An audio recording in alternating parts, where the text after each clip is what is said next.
Welcome to DEALITT podcast, where we like to invite scientists, CEO of companies, and head of company and directors like you. Saurabh, you are one of the scientists and also CEO, and you are founder of a company called Arahas, which is a GIS, GeoAI special company. You have more than 25 years of experience in GIS. Uh, Very great experience. If I can start asking you, how are you doing today? Just as a start with all of this experience. Yeah, pleasure talking to you, Dr. Khalid. I'm doing good. It's been a busy week. So, as I said earlier, I'm fighting fit right now Yeah, and looking forward to the next week and the weekend. Uh, Arahas, of course, I'm a director and a CEO of the company. It's a very interesting organization. Uh, Not many companies that are so deeply intertwined in areas of sustainability, focusing on geospatial AI, analytics, GIS, so on and so forth. And of course, trying to solve problems of real mm, world. So that's a very interesting organization that I'm representing and leading these days, yeah. enjoying every minute of what I I do. think I think it's a great experience and a great achievement. And I love this topic about GeoAI. I think it will be able to solve many problems. I would like to go deep in a question with you, but I like to ask some of the question. I ask it with everyone. I think time management is really important. So I can ask this question: how do you manage your time? How do you structure your time? What do you enjoy doing in your free time? If I can ask, if you have some free time, I know you're a very busy person. Yeah, Well, you see, in terms of doing work as a senior leader, work never stops, yeah, be it weekends, be it days, unless you put a stop to it. yeah, So one has to balance the time commitments, work and family, and all the other extracurricular activities that you do. So, yes, I try to manage, and I can say that over a period of time, I have trained myself to do things in a fashion that the boundaries are not blurred. So when I am mm, with family, I am with family. When I am at work, I am at work. yeah. And of So try course, to make one a thing that balance. I do very consciously, if I may, Mhm, mhm. is spending time on innovation and spending time on learning. I mean, they Yeah, go a long way. I try to look at process innovation. I try to do things, I won't say experimentally, but at least some bit of innovation here, there in everything that we do. So that's something I do very consciously in terms of 10% of my working time, even in working time. That keeps me going yeah, beyond yeah, the mundane of transactional work that you are yeah, yeah. expected to do as a business leader. And we want you to keep going, honestly, because I think the company is really great. If I can ask about the company journey, how the company started, how the company idea started, if I can ask it in a different way about what motivated you to incorporate geospatial AI into a business, how all the idea started. Yeah. If you can take So me about the journey. Absolutely. So Arahas came out of a yesteryear company called ILFS Environment Limited. The company went into bankruptcy, was revived by a private equity who asked me to pivot it into a GIS and AI centric company. And we jointly agreed that GIS, for the sake of GIS, there are a lot of companies in the world. Why shouldn't we make a company that is more sustainability centric? Of course, using the technologies that we are talking here. So that's how Arhas got incorporated and pivoted into what you are seeing today. So The vision was some leveraging cutting edge technology to Yeah. solve some pressing environmental and societal challenge. I mean, the focus on sustainable development expanded into integrating geospatial AI, integrating other data sources, and the Yeah. motivation came from a realization that spatial data, when combined with AI, can provide actually unprecedented insights and solutions across the sectors. This integration, I mean, enables us to analyze complex patterns, make a lot of data-driven decisions. I mean, ultimately contributing to a smarter, more sustainable urban planning, agriculture, cities that will live in, you name it. So that's the whole Yeah. realization.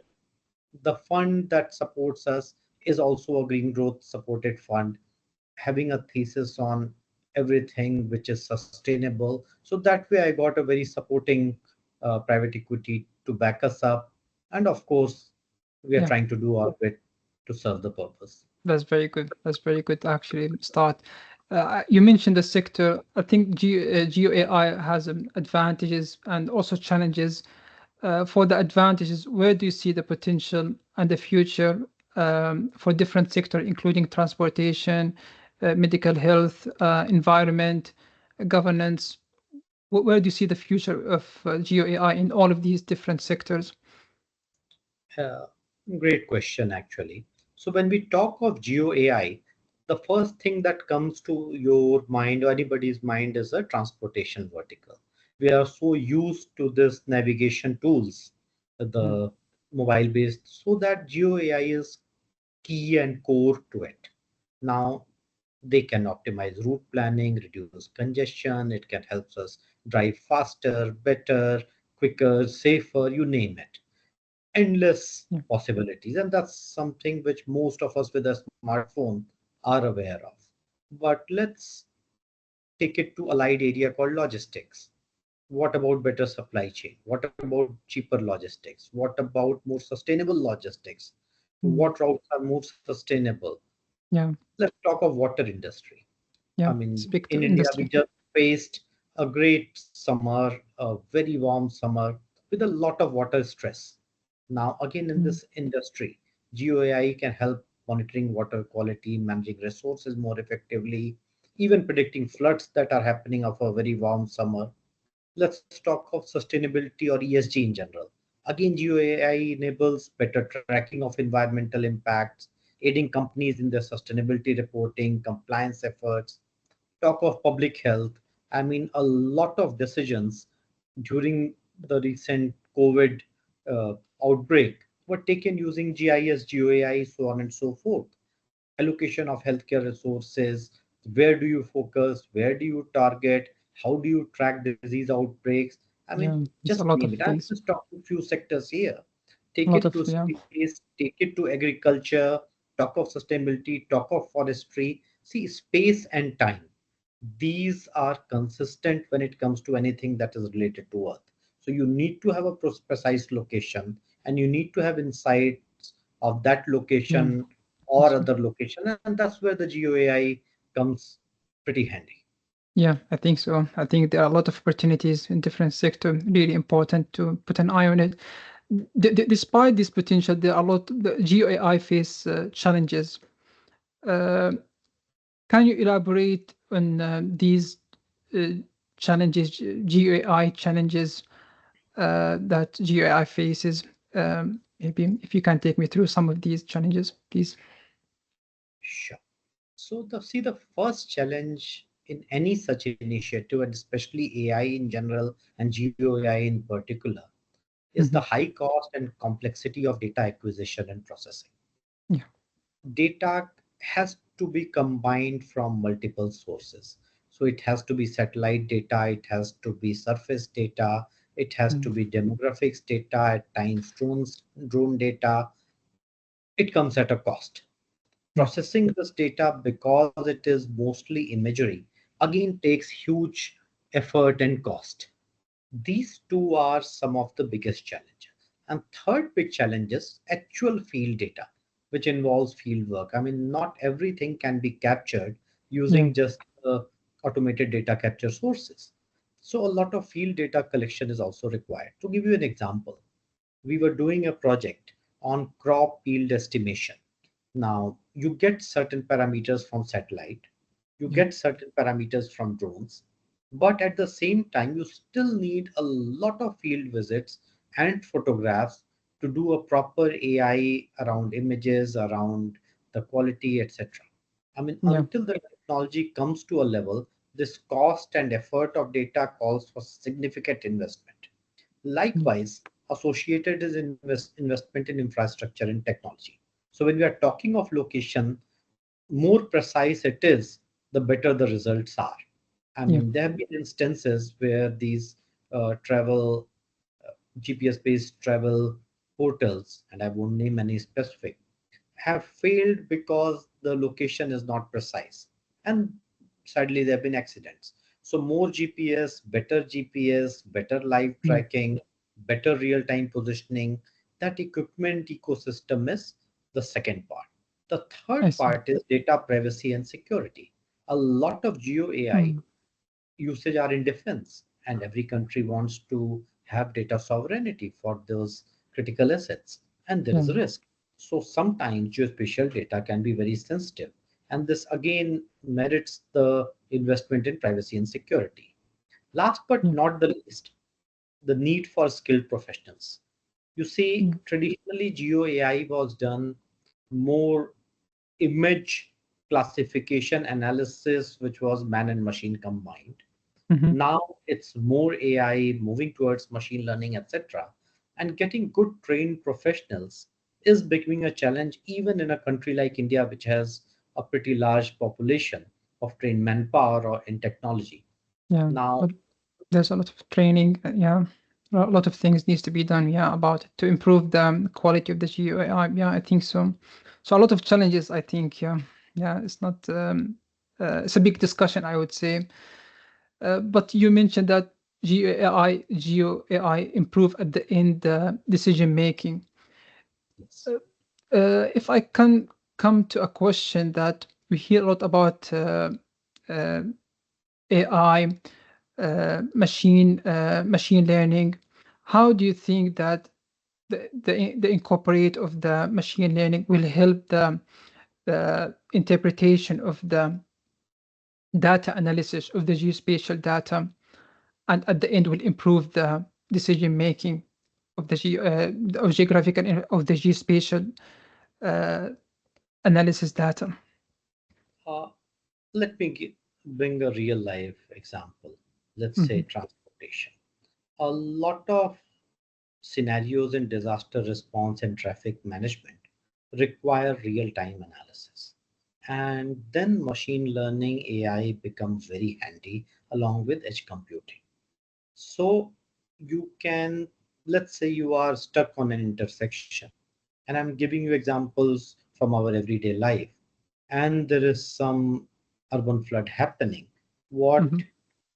machine learning can do is give you very quickly alternative routes from past data traffic flows. Yeah. It can also assess that in such a situation, typically traffic was diverted left, right, wherever, using historical data, and can give you few options for your own decision making. Very Yeah. valuable insights. That's one example. And then another place where AI or machine learning comes very handy is correcting errors and filling in gaps, because then you can get more reliable and actionable results. Third part where it becomes very important is automating the processing of large data sets, which is very difficult for human to detect manually. I mean, let's say talk of this crop example that I took. Now, humanly, it is very difficult to look at three kind of green color on a particular leaf. But if you use computer vision technologies, you can do that very quickly, very fast, and for a very large data set, which can give you an insight that X kind of disease is happening, or the Mhm. crop is healthy, or the crop is showing certain signs of stress. All that is possible. So this Yeah. is where AI comes to rescue of GIS and the traditional way of working. Machine learning comes to rescue, and it helps a lot of faster and quicker decision making. I mentioned disaster. Uh, let's say in a disaster scenario, what AI can help is determine who needs help first, or Yeah. where are the sources and where are the problems. Another decision making, let's say there you need certain vehicles and there are people who are stranded for whatever reasons. That matching can be Yeah. very quickly done with geo AI, with to optimize the post disaster mitigation as well as post disaster rescue operations. And I'm just giving you few examples out of thousands.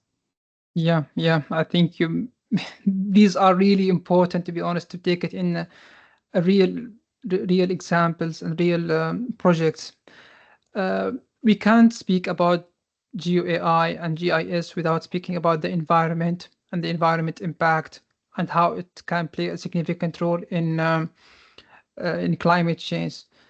So, speaking about the climate change, become really a big topic. So, how do you see Geo AI play a significant role in climate change? I think you mentioned some part and many part of that, but from your experience, how do you see Geo AI play a significant role in climate change in terms of climate change projection, and uh, also projection of river data information or river data flow? I mean, sorry, and also risk assessment, and you mentioned about some part of that.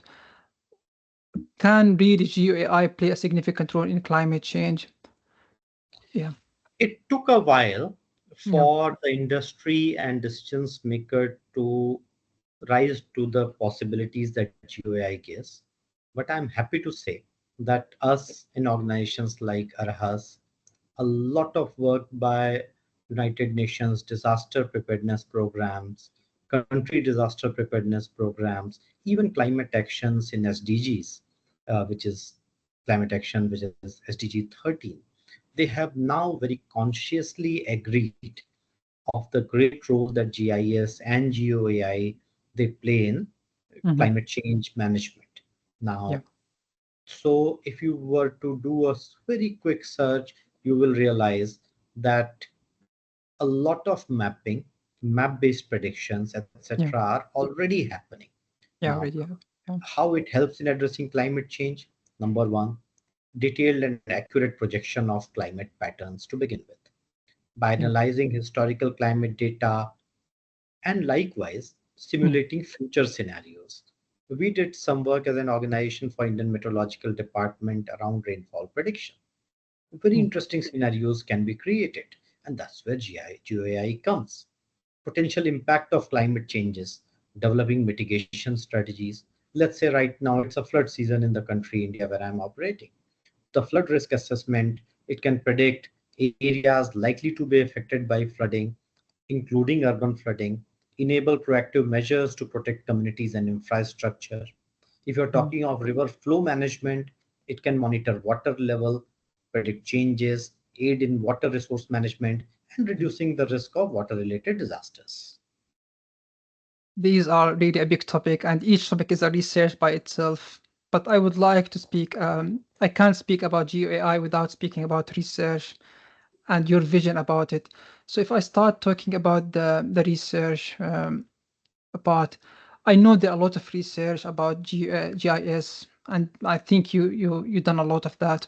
But from your practical experience, what what area of research need to be highlighted in GIS and GeoAI? I know there are a lot, of course, but and each is important. We cannot ignore something. But from your practical experience, what area need to be highlighted?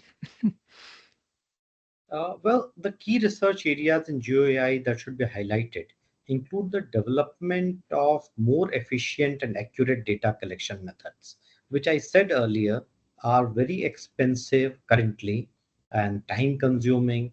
And if you make it cheaper, better, faster, then the speed and awareness as well as utilization of these technologies become mass prevalent.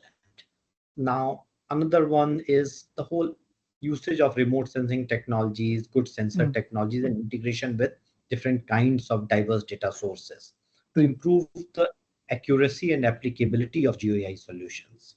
Mhm. The third part, which again, as I mentioned, need a lot of serious research so far as technology goes, is the ethical implications of geo AI. Are we doing looking into privacy and security of public data? Also, one more area, which is the whole sustainable AI element to it. I mean, every time you run AI, you spend a lot of energy. I mean, the Yeah. best of the GPUs consume a lot of energy after running one task on ChatGPT for that matter. So, can you make it more sustainable? That's the next area. Yeah. Last but equally important is, I won't call it classical innovation, but it is a research area on the use cases. Because Use case. yes, technology is good to have, but good practical use cases are equally important. And because the technology is new, even there's an element of innovation. So, to give you an example, we came out with Sustainable City Index for Mhm. Indian cities. Yeah. It's a use case, if I may, using all these technologies and number of data sources. Yeah. But the idea behind this innovative use case, which is research based, is give a score for a city in terms of sustainability.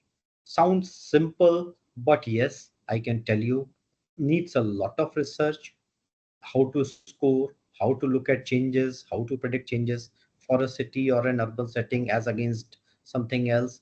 So, a lot of research needs to go into use cases that Mhm. can be deployed at scale.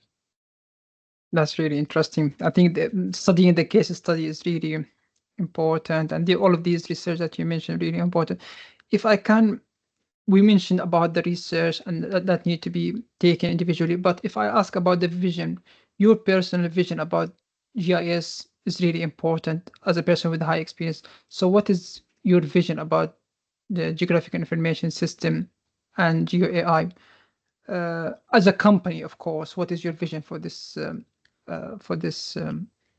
technology?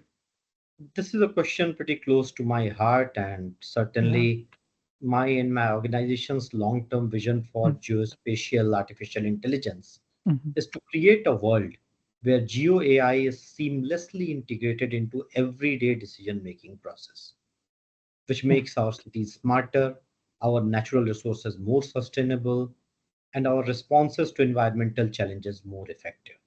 That's our Mhm. vision.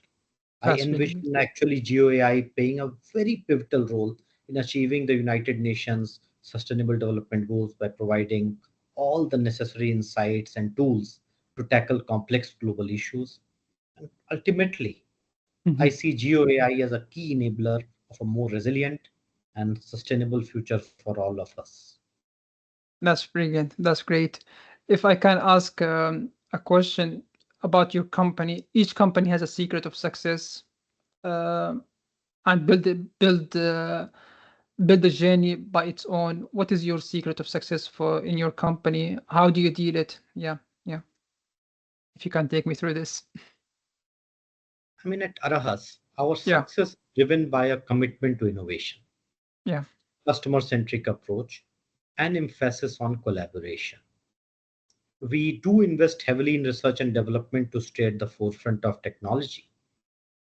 However, collaboration is a big key. We partner with leading organizations and institutions to leverage diverse expertise, drive impactful projects.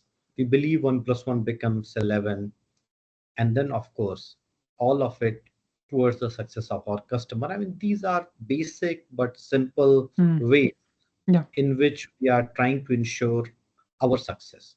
And additionally, we prioritize sustainability, ethical practices in our operations, which builds trust and long term relationships with all our stakeholders. That's great. If I can end up with this question, Saurabh, what is your advice for a new generation and for mainly the people who are really interested with GIS and geology, geographic information system? What is your advice for the new people who are really interested in this topic? Yeah, So I'll borrow from Steve Jobs: yeah, stay curious, keep learning. yeah. The field is evolving rapidly, and staying updated with latest development is very crucial. So That's great. focus on building a strong foundation in geospatial technologies and artificial intelligence. Mhm. At the intersection of these fields hold immense potential. I mean, practical experience is invaluable. So seek out internships, seek out projects, collaborations that allow you to apply your knowledge, allows you to experiment a bit, and always consider the ethical implications of your work. Use GUI for greater good, contribute to a sustainable and equitable solution for an equitable world and sustainable world. Thank you, Sora, for your meeting today, and thank you for your contribution, great contribution today. And thank you for everyone who watching us today. Please try to leave your comments and any question, and we will try to come back to you. And please wait us for your session with DEALITT podcast. Thank you very much. Thank you very much Thank for you, that. Dr. Khalid. Thank you from the team of Arahas and my personal self Thank for you very doing much. this podcast. I hope I was able to share some of my learnings over years. Thank you for Thank you, your time. Sora. Thank you for meeting you today. Thank you.